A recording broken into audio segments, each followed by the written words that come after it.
करते. पोटच्या लेकरासाठी प्रत्येक आई पोटची लेकर माती आत जातानाही करुणेसाठी उभी राहते. ती फक्त रमाई, ती फक्त रमाई, ती फक्त रमाई. होय, मी रमाई म्हणजे रमाई भीमराव आंबेडकर बोलते. माझा जन्म रत्नागिरी जिल्ह्यातील दापोली तालुक्यातील वनाज या गावी झाला. माझ्या वडिलांचे नाव भिकू दुसरे होते. माझ्या आईचे नाव रुक्माबाई असे होते. आमच्या घरची परिस्थिती अत्यंत गरिबीची होती. अशा गरिबीतच माझे बालपण गेले. मी थोडी मोठी झाल्यावर माझा विवाह भीमराव यांच्याशी झाला. भीमरावांना थोडी बाबासाहेब म्हणत. बाबासाहेबांनी मला घरीच राहायला ऐकायला शिकवले.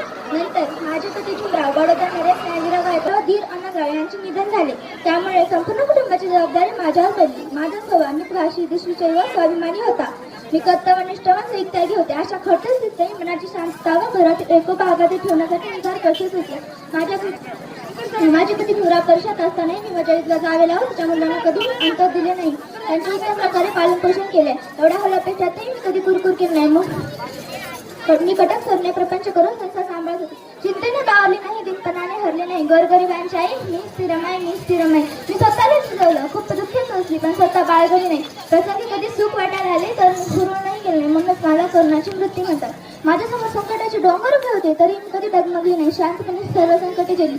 माझ्या दुःखाकडे दुर्लक्ष करून गरिबी जरी माझ्या संसारात होती. भीमरावांना माझीच साथ होती. भीमराव होते दिव्या समान. त्या दिव्याची रमा वाहत होती. त्या दिव्याची रमा वाहत होती.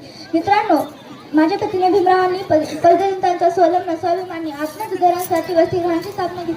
अनेक वसतिगृह सुरू झाले. असेच एकदा मी धाराळ ती वसतिगृहात भेट दिली. त्यावेळी अन्नधान्यांचा तुटवडा असल्याची दिसून आली. मुलांना काही एकही दाना नव्हता. मी विचारपूस केली तेव्हा समजले दुकानदाराच्या माणसाबांच्या विधी थकल्या. त्यावेळी क्षणातही विचार न करता हातातल्या सोन्याच्या बांगड्या मोडून त्यातून आणल्यापेक्षांनी धान्य व आवश्यक ते सगळे सामान आणले.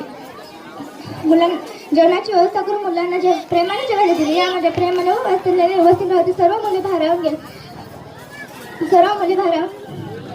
त्यांच्या आई व बहुजनांची सावली झाले. सर्वांना आदर देण्याची माझी वृत्ती असल्याने मी स्वतःची सर्व स्वप्ने विसरून कुटुंबाच्या व समाजाच्या स्वप्नांना साकारण्यासाठी शहरपर्यंत गेले. म्हणून सर्वांची माई झाले रमाई. होय, मी रमाई बोलते. तेजस्वी तळपत्या भीमसूर्याची स्वाभिमानी किरण बनून राहिले. मी तेजस्वी तळपत्या भीमसूर्याची स्वाभिमानी सारी जिंदगी भीमाच्या पाणी शिवाय. धन्यवाद.